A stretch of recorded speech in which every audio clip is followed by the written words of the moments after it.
Rain on live Doppler 13 radar, how long it lasts and what to expect the rest of your Super Bowl weekend coming up in your SkyTrack 13 forecast.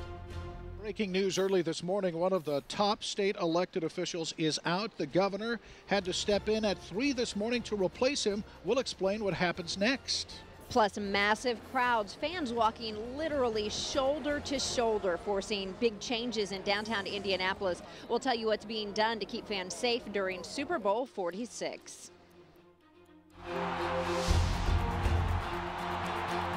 From Indiana's news leader, your Super Bowl station, Eyewitness News Weekend Sunrise starts now. Good morning and welcome to Weekend Sunrise live from Super Bowl Village as we continue to count down to the Super Bowl tomorrow night, which kicks off at right about 6:30. That's right. I'm Julia Moffett along with Bruce Kopp down here. Where are we? So you see, we are 1 day, 9 hours, 29 minutes and 34 seconds away now from the big game. Seems like we've been counting down forever. Well, we want to show you some video. If you've not seen this, the crowds that were in downtown Indianapolis last night, massive crowds. Chopper 13 was up over it all. Look at this. People literally shoulder to shoulder, packed in Super Bowl Village. And as that crowd was so thick, law enforcement even had to close off several extra streets. Also, a local band, Holistic, was actually they had to cancel their appearance. It was on the Pepsi stage. They had to cancel that just because the crowds were so big, and that was last night. So we're going to have more on that and what is being done in the anticipation of more crowds down here, of course, today and tonight. But first, we're going to have the story that really is going to affect us all. We are keeping track of the weather this morning and the big crowds that are down here.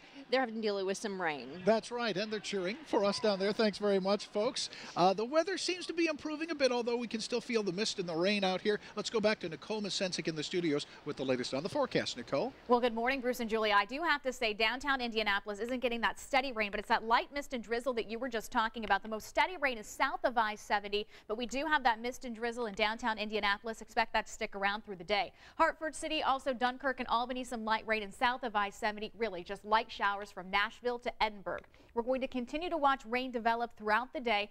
Back in Illinois, there is light rain, and this will push to the east, and we will see spotty showers and chances of drizzle throughout the entire day. 38 in Indianapolis right now, 34 in Muncie, 40 in Bloomington, and 39 in Columbus. On Future Track 13, the chance of light rain or drizzle does exist throughout the entire afternoon. Shouldn't be a washout, but keep the rain gear handy, and then tonight, drizzle likely as well. Highs will hold steady around 40 degrees for the afternoon with winds gusting up to 25 miles per hour. I've got that all-important Super Bowl forecast coming up in just about 10 minutes right here on Sunrise. Bruce and Julia?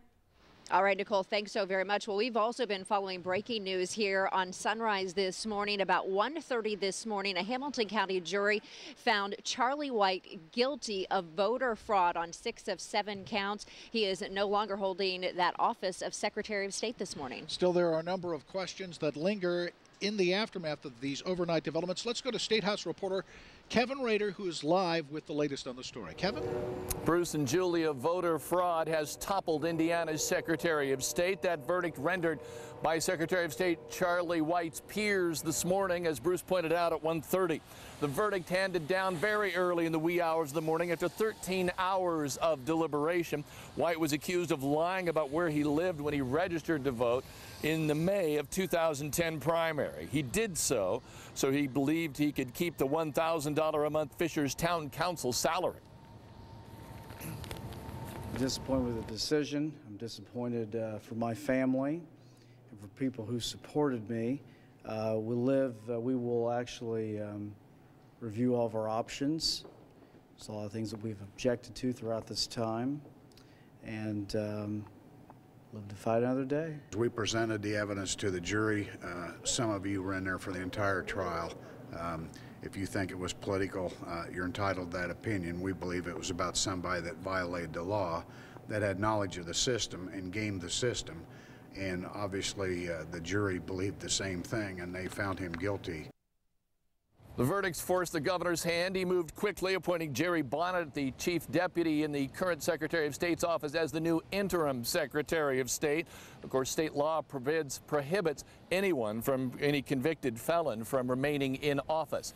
So that's the looming question that stays out there, if these charges will be reduced or kept at felony. No date for sentencing has been set.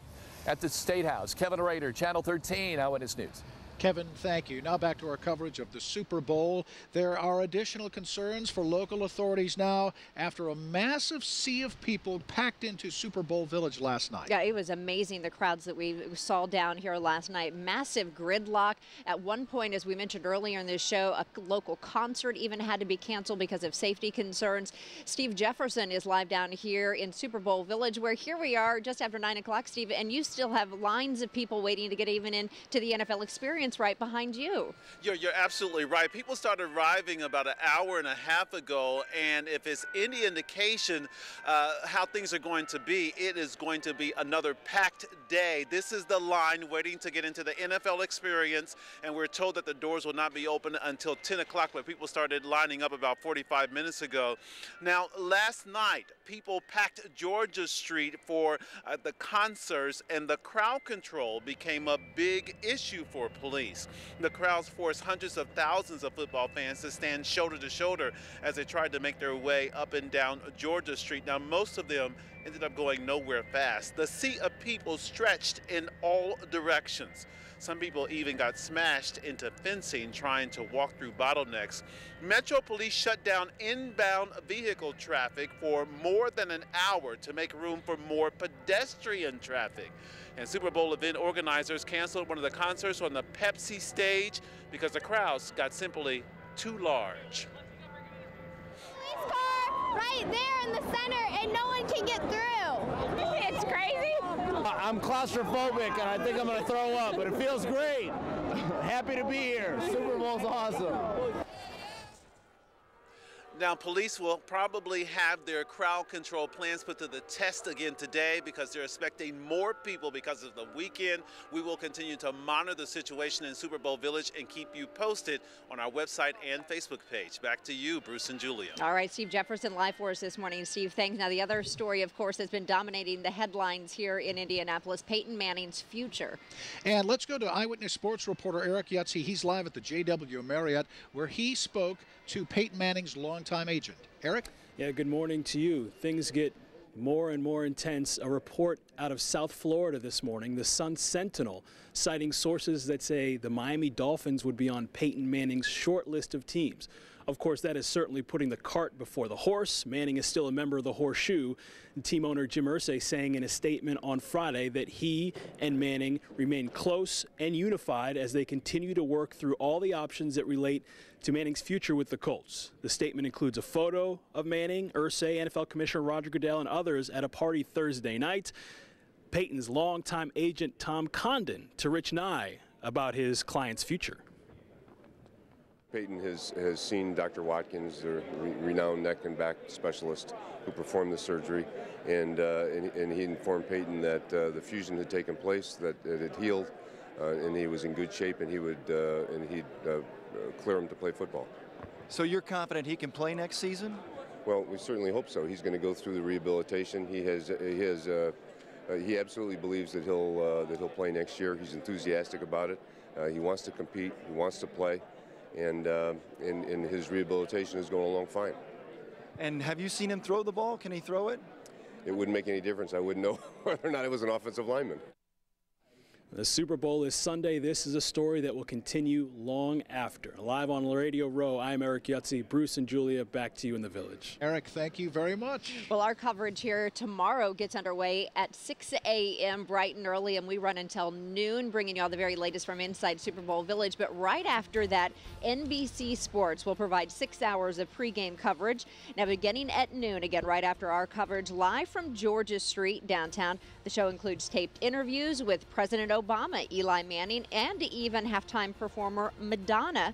Also, former coach Tony Dungy. He will be speaking with Giants wide receiver Victor Cruz at the Players' Patterson, New Jersey home.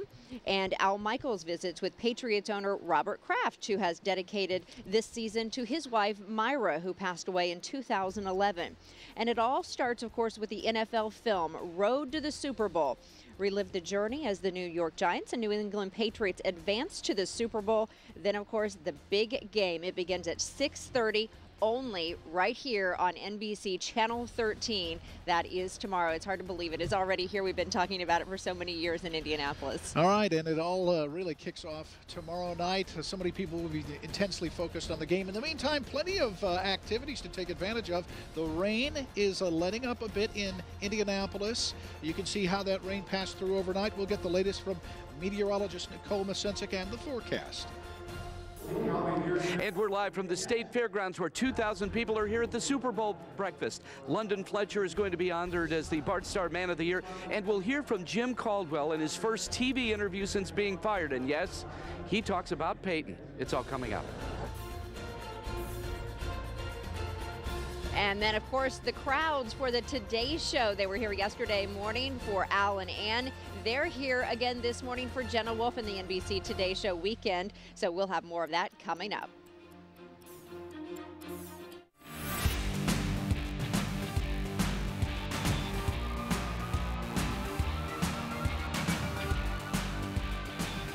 And welcome back to Eyewitness News Sunrise, live in Super Bowl Village right now, giving you a live look at the NFL experience there at the Convention Center in downtown. And take a look at this, the crowd that is already forming. In fact, that crowd's been there for about the last hour. And the NFL experience, it doesn't even open until 10 o'clock this morning. So needless to say, some anxious fans and a lot of new visitors in town probably starting this morning that got in yesterday. So they're anxious to take part in everything. Yeah, we will see how crowded it gets downtown tonight. If it's anything similar to last night, which is that's the expectation. Well, Indy-based Athletes in Action is hosting the NFL Super Bowl breakfast at the State Fairgrounds. It's held each year during Super Bowl week, and it draws some of the biggest names in football. Our Chuck Lofton has been talking to some great names this morning. He joins us once again live. Good morning to you, Chuck.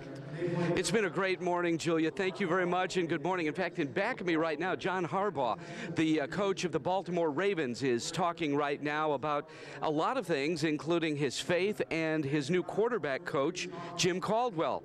Well, of course, Jim Caldwell, you'll remember up until just a few short weeks ago, was the head coach of the Indianapolis Colts.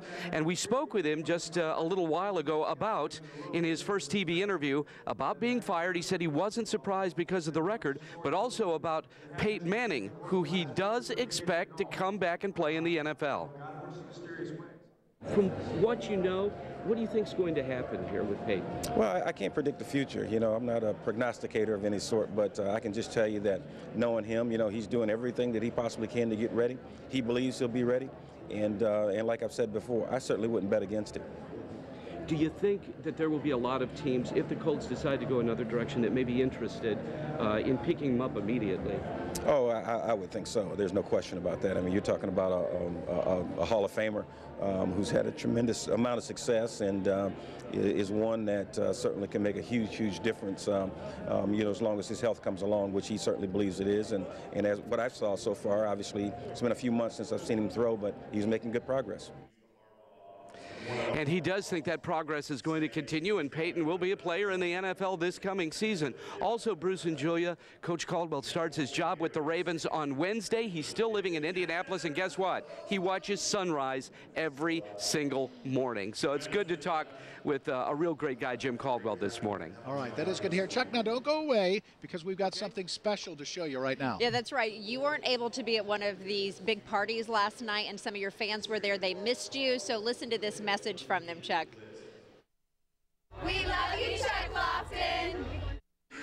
Well. Oh, my goodness. Chucky. I don't know how I'm going to explain that to my Sunday school class, Julia. Oh, I'm so sorry. I had nothing to do with it. I know you're probably horrified right now. We're sorry.